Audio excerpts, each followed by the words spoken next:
अगर पार्टी ये तय करती है कि परिवार में से किसी को टिकट देना है तो मैं तो खुला कह रहा हूँ, खुला रायशुमारी करवाइए, पूछ लीजिए ऐश्वर्या को टिकट देना है या जयदीप को टिकट देना है। केदारनाथ उपचुनाव में बीजेपी के अंदर घमासान मचा हुआ है। पहले ही दावेदारों की लिस्ट लंबी थी, लेकिन कल जयदीप बटवाल मीडिया के सामने आते हैं और वो अपने को शैला रानी का राजनीतिक वारिस बताते हैं और आज वो खुद बीजेपी प्रदेश कार्यालय पहुंचे हैं, अभी हमारे साथ मौजूद हैं। कल आपने खुलासे किए, मीडिया के सामने आप आए और आज भारतीय जनता पार्टी के प्रदेश कार्यालय आप पहुंचे। नहीं, भारतीय जनता पार्टी का प्रदेश कार्यालय तो हमारी मातृ संस्था का कार्यालय है। इस कार्यालय में तो यदा कदा आना जाना चलता ही रहता है।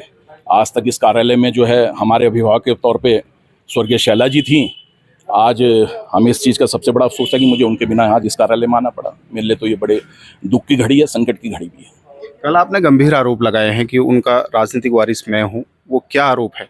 मैंने आरोप नहीं लगाए हैं, मैंने एक सत्य बात को मीडिया के सामने पटल में रखा है कि 4 तारीख को जब मैं दिल्ली शैला जी के ऑपरेशन की डेट लेने के लिए गया तो उसके उपरांत परिजनों द्वारा लापरवाही की गई। वो डायलिसिस की पेशेंट थी, उनको डायलिसिस ना करवा के जबरदस्ती इमरजेंसी में ले जाके एडमिट कर दिया गया, जिस कारण लापरवाही के कारण उनकी मौत हुई। मेरा ये कहना नहीं है कि उनकी मौत कोई स्वाभाविक नहीं हुई या अस्वाभाविक मौत थी, लेकिन परिजनों द्वारा लापरवाही, और उस लापरवाही का कारण ये था कि उनके पति विगत 8-9 साल से यहाँ कभी आए ही नहीं थे। बेटी अपनी बेटियों को पालने के लिए गढ़ी कैंट स्थित आवास में रहा करती थी। बेटी और पिताजी को उनके स्वास्थ्य के बारे में कोई भी जानकारी नहीं थी, किसी भी तरह के। आप मैक्स हॉस्पिटल में डॉक्टर पुनीत अरोड़ा है, नेफ्रोलॉजिस्ट, उनसे पता कर सकते हैं। उनको उनके स्वास्थ्य के बारे में किसी भी किस्म की जानकारी नहीं थी। बिना जानकारी के, बिना मुझे फ़ोन करे हुए दिल्ली में उन्होंने उन्हें ले जाके इमरजेंसी में एडमिट करवा दिया। पोटेशियम बढ़ने के कारण उनका जो है हार्ट पे असर आना शुरू हो गया और नेक्स्ट डे उनको कार्डियक अरेस्ट आ गया। 2 मेजर कार्डियक अरेस्ट उन्हें 12 घंटे के अंदर आ गए। 5-6 तारीख सुबह वो वेंटिलेटर पे चली। जब कल आप मीडिया के सामने आते हैं तो उसके बाद उन लोगों का भी बयान आता है। उनका कहना है कि आप इस बीच में थे कहाँ? अगर मैं आपको दावेदारी करनी थी तो आप पहले आते। मैंने आपसे सर्वप्रथम मैं आपको क्लियर कर दूं कि भारतीय जनता पार्टी ऐतिहासिक रूप से केदारनाथ का उपचुनाव शैला जी के लिए एक श्रद्धांजलि का वोट देते हुए एक एक कार्यकर्ता इस इंतजार में बैठा है कि माननीय मुख्यमंत्री पुष्कर सिंह धामी जी के नेतृत्व में हमें शैला जी को श्रद्धांजलि देते हुए केदारनाथ के उपचुनाव को रिकॉर्ड मतों से जितवाना है। दूसरी बात, मैंने मीडिया में कल भी यही कहा, आज भी यही कहा कि भारतीय जनता पार्टी किसी भी प्रत्याशी को अगर घोषित करती है तो उस प्रत्याशी के साथ शैला जी के राजनीतिक वारिस के तौर पर मैं कंधे से कंधा लगाकर यह सुनिश्चित करवाऊंगा कि वो प्रत्याशी भारी से भारी मतों से विजय प्राप्त करे। तीसरी बात, मैंने पार्टी में केवल ये कहा है कि अगर पार्टी किसी तरह से ये सोचती है कि पारिवारिक पृष्ठभूमि के किसी व्यक्ति को टिकट देना है तो चूंकि लड़की अभी राजनीति में परिपक्व नहीं है और हम विगत जो है कई सालों से अभाविप से भी जुड़े रहे, भारतीय जनता पार्टी के सदस्य रहे, भारतीय जनता पार्टी के लिए लगातार काम करते रहे, और सभी और दावेदार जो हैं, अगर पार्टी ये तय करती है कि परिवार में से किसी को टिकट देना है तो मैं तो खुला कह रहा हूँ, खुला रायशुमारी करवाइए, पूछ लीजिए ऐश्वर्या को टिकट देना है या जयदीप को टिकट देना है। या पार्टी ये तय करती है कि हमें किसी और व्यक्ति को टिकट देना है तो शहर स्वागत है, मैं तो उसका स्वागत करने के लिए तैयार हूं। मैं तो कहता ही नहीं कि हमारा हक है, मैं तो कहता हूं भारतीय जनता पार्टी, माननीय मुख्यमंत्री पुष्कर सिंह धामी जी और संगठन जिसको तय कर देगा हम उसके लिए काम करेंगे। वो तो कह रहे हैं ना कि हमारी एक पुत्री है और वो कह रहे हैं कि वो कैसे धर्मपुत्र बता रहे हैं अपने को, आपके लिए कह रहे हैं। वो तो मैंने कहा ना आपसे, मैं पहले ही कह चुका हूं कि सरकार के जितने वरिष्ठ मंत्री हैं और जितने मुख्यमंत्री हैं वो सभी भली भांति जानते हैं कि शैला जी के जीवन में हमारी क्या उपयोगिता थी। शैला जी के जीवन में हमारी जो उपयोगिता थी वो क्षेत्र भली भांति जानता है। अब वो तो गुरुजी की हमारी उम्र जो है शायद 78 या 80 साल हो गई है और कल वो शायद बता रही थी कि हमारे घर में खाना बनाता है और शायद जो है गाड़ी चलाता है या ये करता है, तो गुरुजी को मेरा फिर भी नमस्कार है। मैंने कल भी यही बात कही कि मैंने ममा के स्वर्गवास के 2 महीने इस ट्रॉमा में काटे हैं कि मेरे साथ ऐसा क्यों किया गया, और मैंने जो कल पत्र जारी करा है केवल जो है उस परिवार से ये पूछा जाए कि उन्होंने 5 तारीख को शैला जी के बेहोश होने के बाद क्यों ये पत्र जारी करा, शैला जी के होश में रहते क्यों जारी नहीं करा।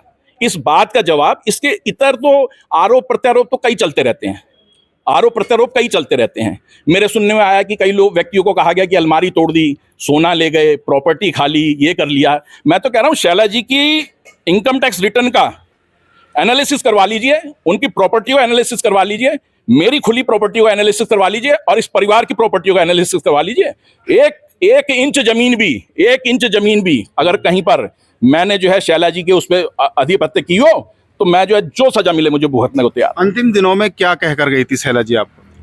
देखिए, अगर मैं आपसे ये बात कहूं, अंतिम 2-3 महीनों से शैला जी बिल्कुल टूट चुकी थी, लेकिन चूंकि मैं उस परिवार का एक हिस्सा था तो निजी बातों को तो मैं सार्वजनिक मंच पर बोलना नहीं चाहता।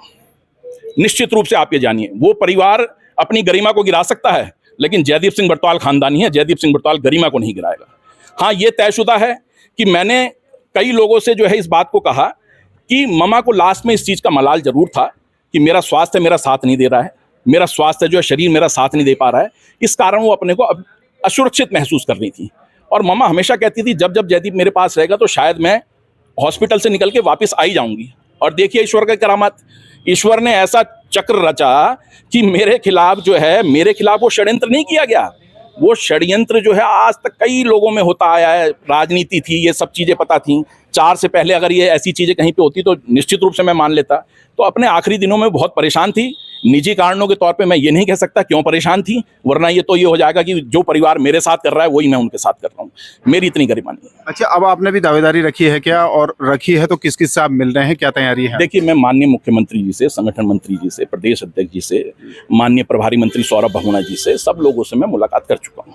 और भारतीय जनता पार्टी क्योंकि एक अनुशासित संगठन है, मैं आपसे वार्ता कर चुका हूँ ये तो बता सकता हूँ, लेकिन वृत्तांत की जो है मेरी मजबूरी है भारतीय जनता पार्टी के अनुशासन से मैं बताऊँ।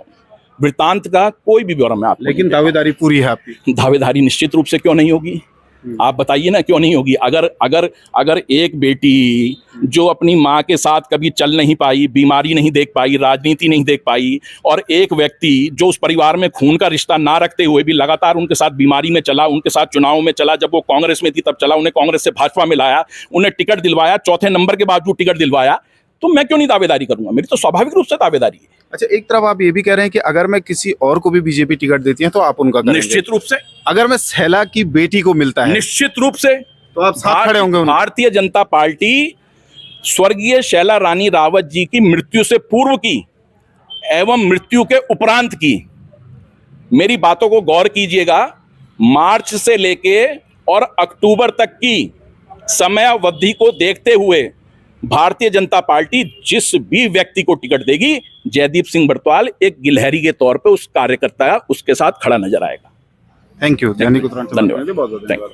जयदीप बरतवाल थे हमारे साथ। उनका साफ कहना है कि जिसको भी बीजेपी टिकट देगी वो उनका करेंगे, लेकिन फिलहाल उनकी दावेदारी है। उनका कहना है कि शैला रानी रावत के जो राजनीतिक वारिस हैं वो जयदीप बरतवाल है। उनका ये साफ कहना है, और उनका ये भी कहना है कि वो लंबे समय से 3 दशकों से शैला रानी रावत के साथ रहे हैं, और उन्होंने इसलिए बीजेपी में दावेदारी की है। भले उनका खून का रिश्ता ना हो, लेकिन वही शैला रानी रावत के असली हनुमान है। अब उनका ये भी कहना है कि अगर मैं पार्टी उनको टिकट नहीं देती है तो वो जिसको बीजेपी टिकट देगी भारतीय जनता पार्टी, वो उसका ही साथ देंगे, क्योंकि शैला रानी रावत का जो सम्मान है उसको वापस लाना है और उनको उस सीट पर जिताना है।